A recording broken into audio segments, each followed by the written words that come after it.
On the morning of March 12, 2023, a mother and daughter vanished from Vancouver, Washington. Their names were Meshay Melendez and Layla Stewart. Meshay was just 27, young, vibrant, and full of life. Layla was only 7, a bubbly, curious child who lit up every room she walked into. Together they were inseparable. But within days, their lives were cut short in a way no one could have imagined. It started like any other Sunday. Few messages exchanged, couple of missed calls. Nothing alarming at first. But soon silence took over. Friends couldn't reach them. Video chats were missed. And then the sinking feeling set in. Something wasn't right. Days passed. No updates. Just growing fear and one agonizing question. Where were they?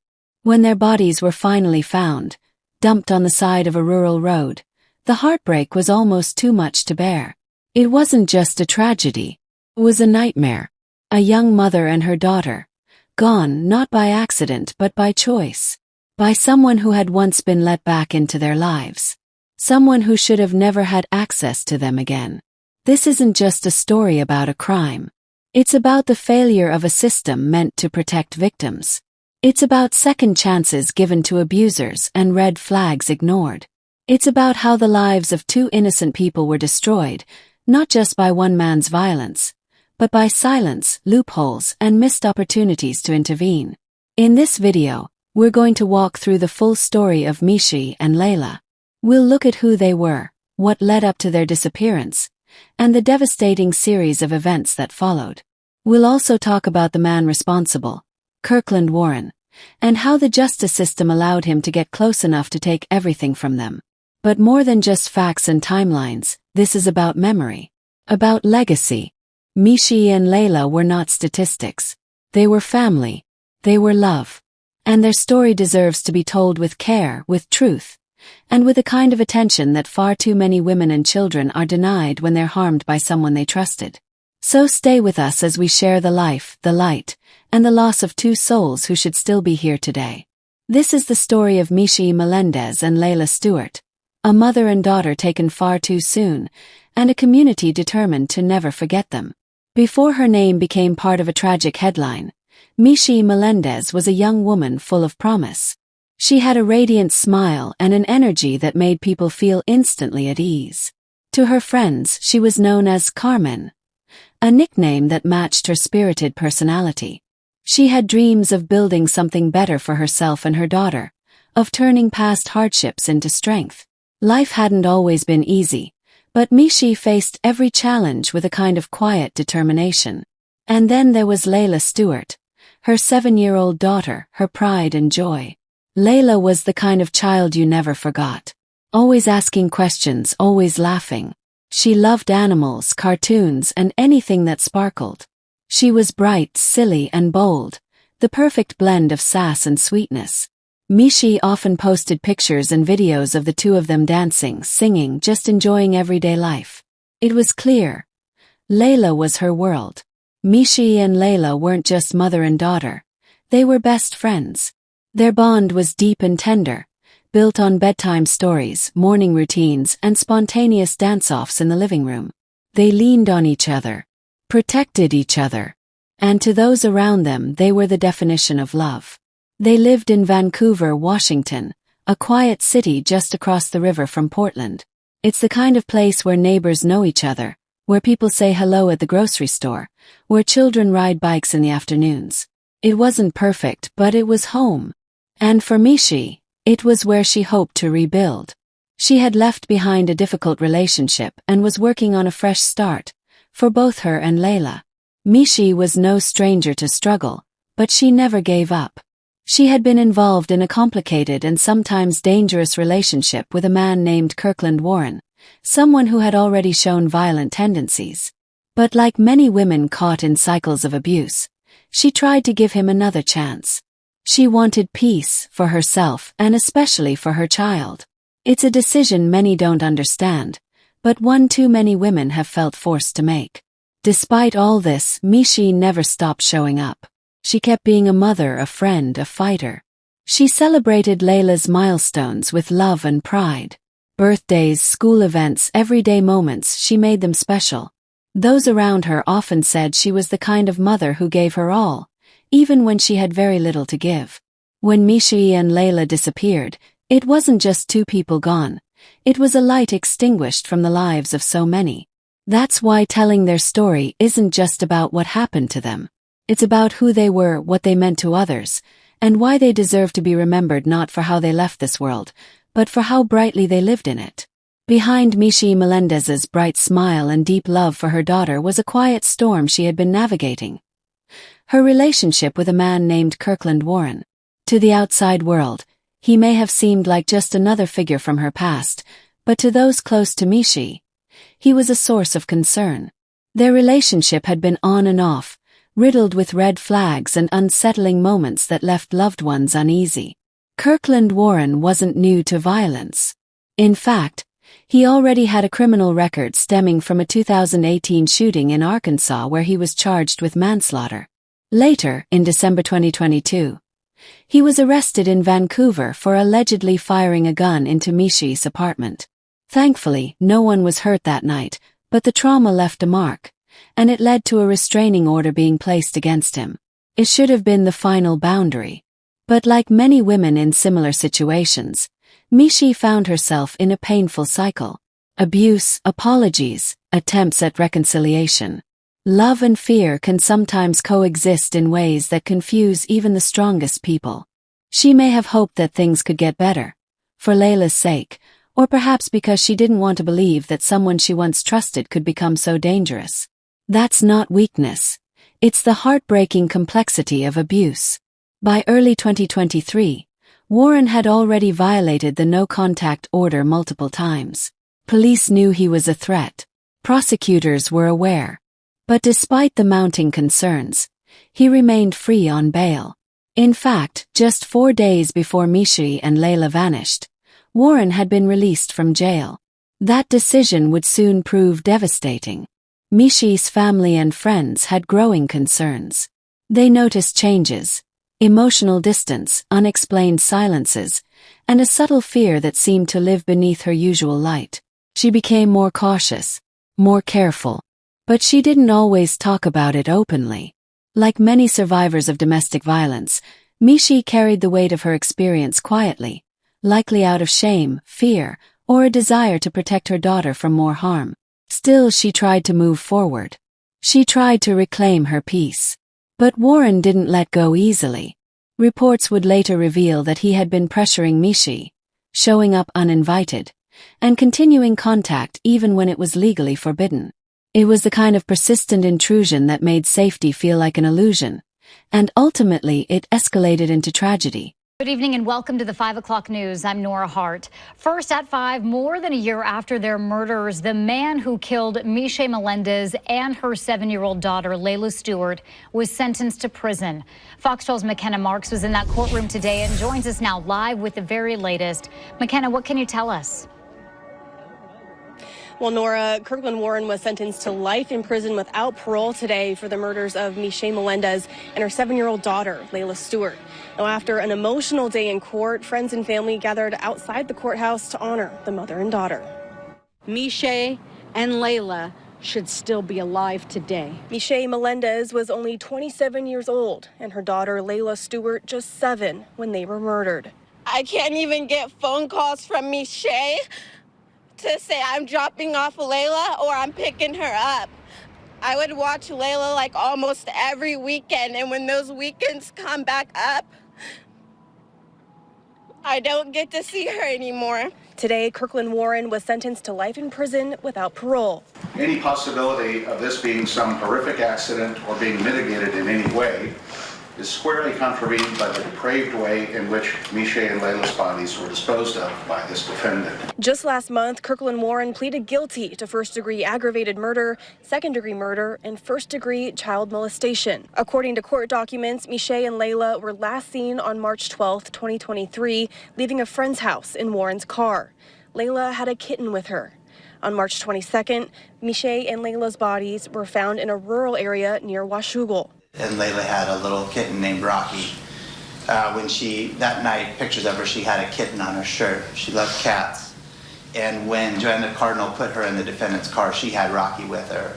And it's our hope that Rocky was the last thing that she saw at the time in which she passed this earth. The Clark County medical examiner determined that Meshay died from 1 gunshot wound and Layla died from 2.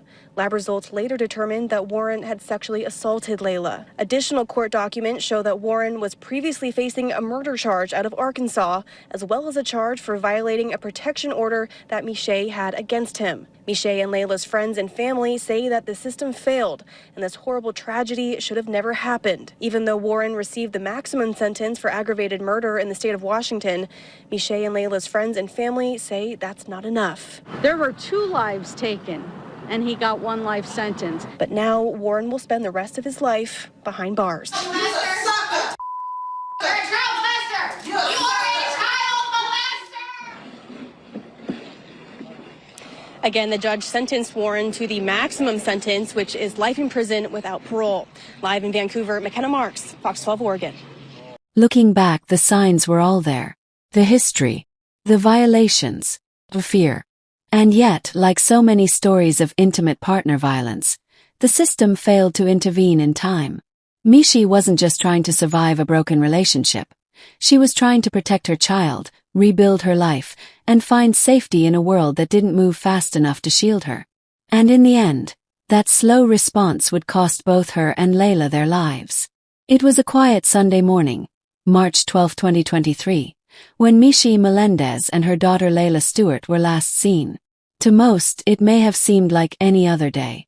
But to those who loved them, the hours that followed would feel like time had stopped. That morning, Meshay was seen getting into a car with her daughter and Kirkland Warren. It was the last confirmed moment anyone would see them alive. Later that day, a witness would report seeing something deeply unsettling. Meshay, unconscious in the front seat of the car, with Layla sitting silently beside her. She wasn't moving. She wasn't speaking. No one knew where they were headed. But something was clearly wrong. And as the hours stretched into days, worry began to take hold. Meshay's phone went silent. Social media activity stopped. And the video calls she never missed, especially with friends and family, suddenly ceased. By March 18th, when no one had seen or heard from either of them in nearly a week, the fear became unbearable. Meshay's loved ones, who knew her routines and habits so well, reported her and Layla missing. That same day, authorities visited Meshay's apartment. Her car wasn't there. The front door was locked. But inside they found her dog, left alone. It was the kind of detail that made everyone's stomach drop. She would never leave her dog behind unless something was terribly wrong. Meanwhile, Kirkland Warren, who was supposed to have no contact with Meshay, was arrested on unrelated charges. He didn't offer answers. But investigators already suspected he knew more than he was saying. They seized a Chrysler 200 linked to him, believing it could hold critical evidence. As detectives began piecing together timelines and searching rural roads, the community waited in silent dread, hoping for answers they already feared. For the people who loved Meshay and Layla, those days of not knowing were the hardest. Every phone ring sparked hope. Every news update sent hearts racing. And yet, the silence kept growing. It was as if a mother and child had vanished into thin air, leaving only questions, and the heavy weight of what everyone deep down feared was coming next. From the moment Meshay and Layla were reported missing, police in Vancouver knew time was critical. This wasn't just a woman who hadn't returned calls. This was a devoted mother and her young daughter, both gone without explanation.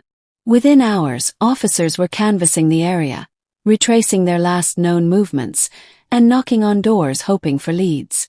But it was what they found or didn't find that made the situation even more chilling.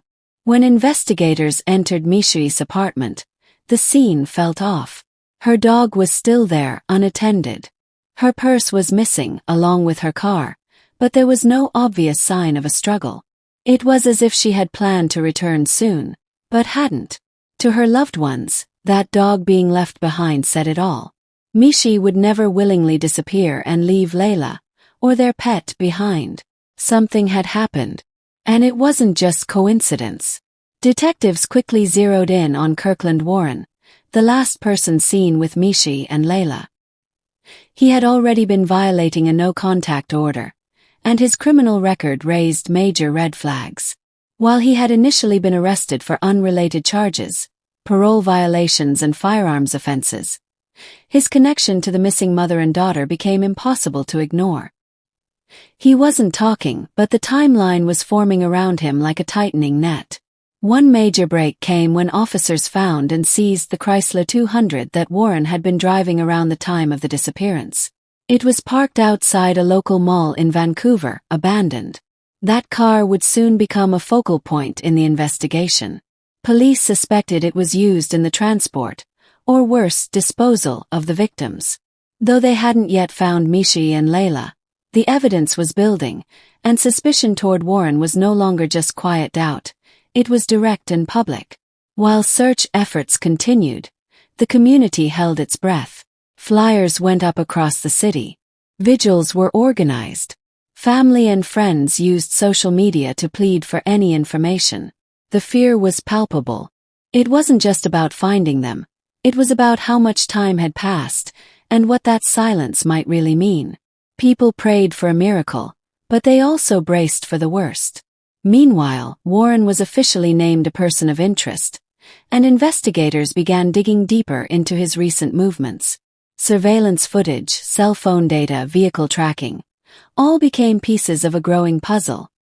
His pattern of violating protection orders, combined with his violent past, painted a grim picture.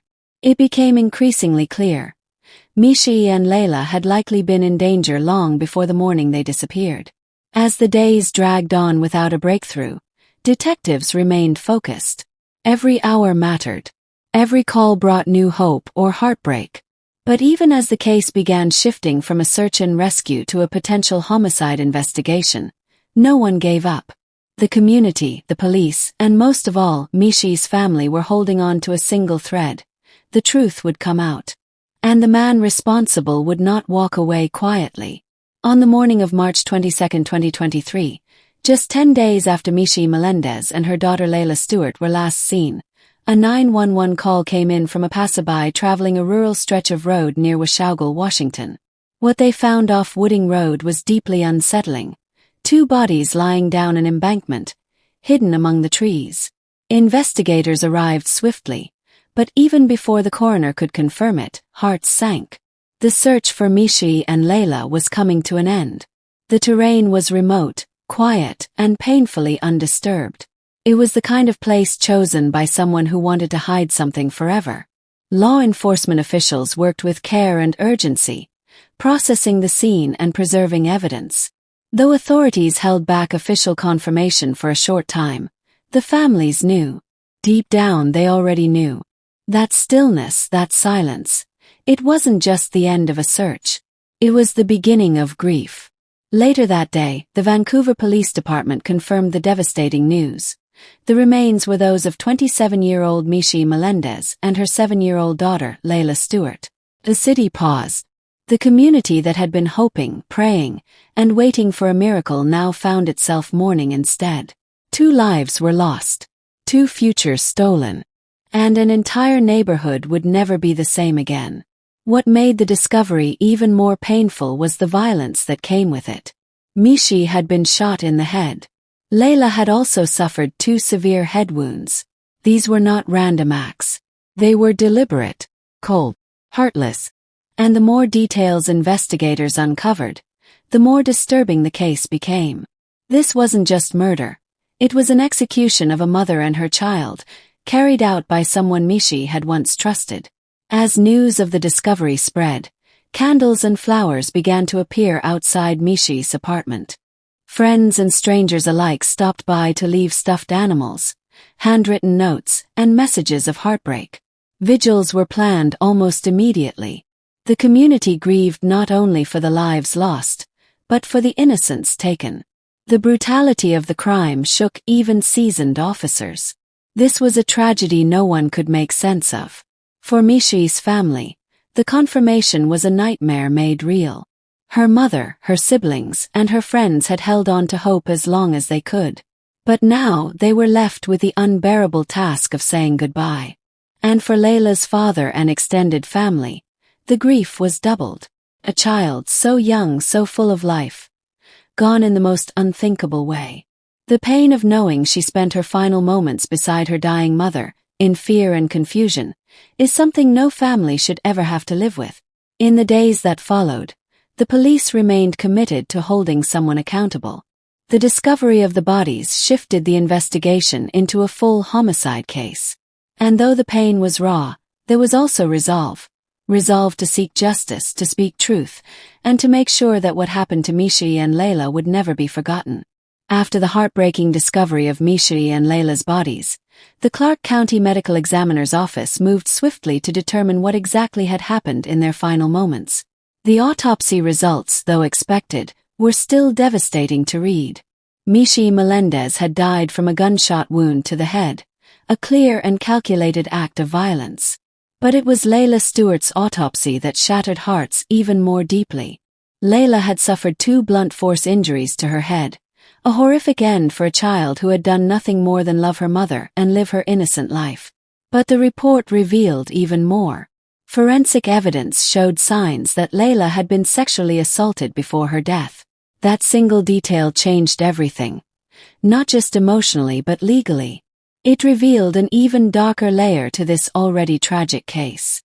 With this new evidence, prosecutors moved quickly to file additional charges against Kirkland Warren. He was already facing charges related to weapons violations and the previous shooting into Meshay's apartment. But now he was charged with 2 counts of murder, one for Meshay and one for Layla, and in an especially disturbing turn, first-degree child rape. These weren't assumptions. The charges were backed by DNA evidence and medical findings. The investigation revealed that Warren had taken advantage of the time he was alone with Meshay and Layla on March 12, the very day they were last seen.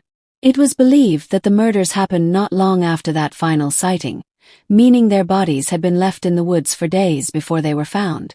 The depth of cruelty involved stunned even law enforcement officers who had seen their share of tragedies. For the families, these revelations were almost too much to bear. The pain of losing Meshay and Layla was already overwhelming, but learning the details of what they had endured in their final hours was like reopening a wound that had barely begun to close. Public outrage grew, especially around the fact that Warren had been free despite his violent history. People began asking hard questions about bail, about protective orders, and about how this man was able to stay so close to his victims. Still, even in the face of such horror, the community stood by the families. There was an outpouring of support, a renewed demand for justice, and a growing insistence that this case not be brushed aside or forgotten. Warren's charges now carried the weight of a life sentence without parole, and prosecutors made it clear they would pursue the maximum punishment allowed by law. As the legal process began to unfold, one thing became clear. What happened to Meshay and Layla was not just a failure of one man's morality. It was a failure of the system that allowed him to keep hurting people. And now, with undeniable evidence and the truth laid bare, there would be no more excuses. The courts would have to answer. And so would the people who had the power to protect Meshay and Layla, but didn't. In the days following the discovery of Meshay and Layla's bodies, the legal system began catching up with a man it had failed to contain. Kirkland Warren was already in custody, initially held for violating parole, unlawful firearm possession, and tampering with a witness. But once the autopsy reports confirmed the brutal cause of death for both Meshay and Layla, and the additional forensic evidence was in, prosecutors began building a case that would expose the full extent of his violence. Warren was charged with 2 counts of aggravated first-degree murder, first-degree rape of a child, and second-degree unlawful disposal of human remains. The charges were as serious as they come, and they reflected the horror of what had been done. Each charge carried the possibility of life without parole, and prosecutors made it clear early on they intended to pursue that outcome. There would be no plea deals, no negotiations that allowed Warren to escape the consequences of his actions.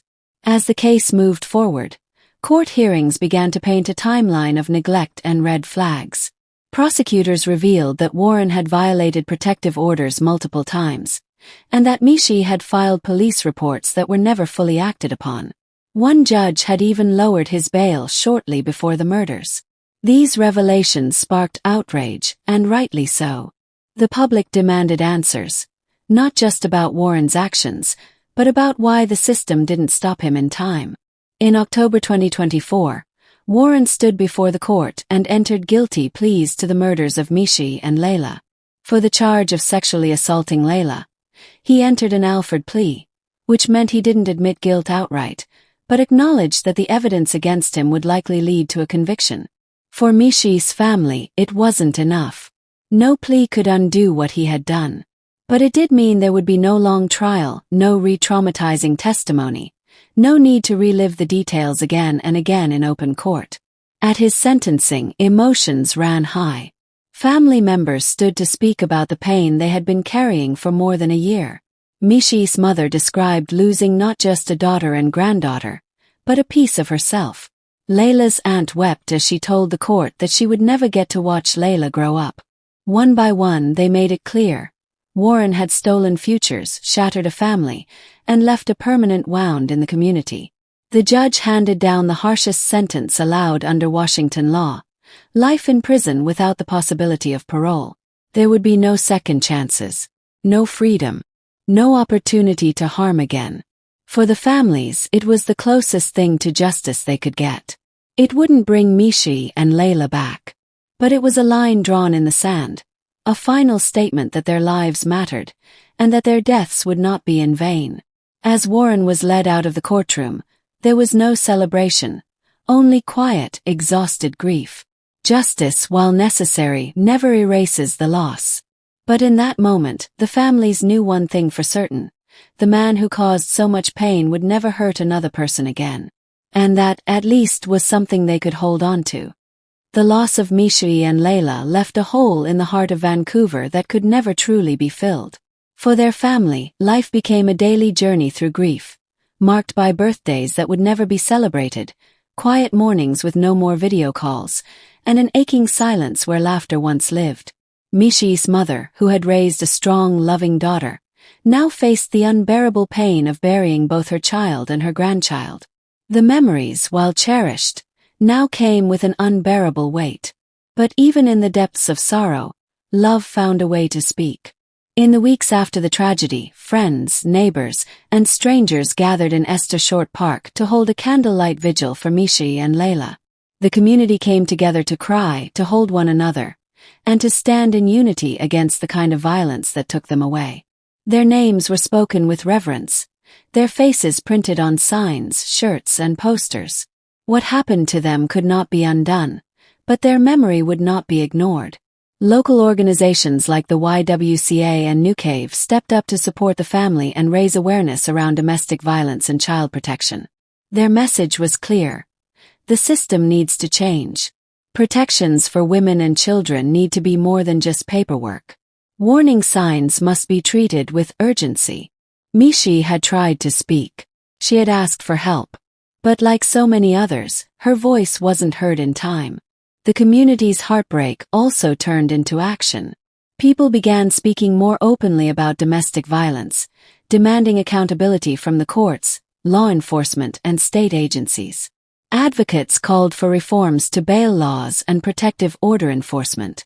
The names Meshay and Layla became more than symbols of tragedy. They became rallying cries for change. Because no family should ever feel what theirs did. And no child should ever suffer what Layla did. In the midst of pain, there was also love. A deep, steady love that refused to let Meshay and Layla be forgotten. That love showed up in murals, memorial walks, and whispered prayers. It showed up in every person who chose to speak out, to intervene, or to check in on someone they were worried about. Because in the end, the best way to honor their lives is to protect others while we still can. And that's exactly what this community has vowed to do. Meshay Melendez and Layla Stewart were more than the victims of a horrific crime. They were love in motion. They were a young woman trying to rebuild her life, and a little girl just beginning to live hers. Their story is not just about tragedy. It's about the bond they shared, the community that mourns them, and the voices that continue to speak their names with tenderness and strength. What happened to them was preventable. The warning signs were there. The pleas for protection were made.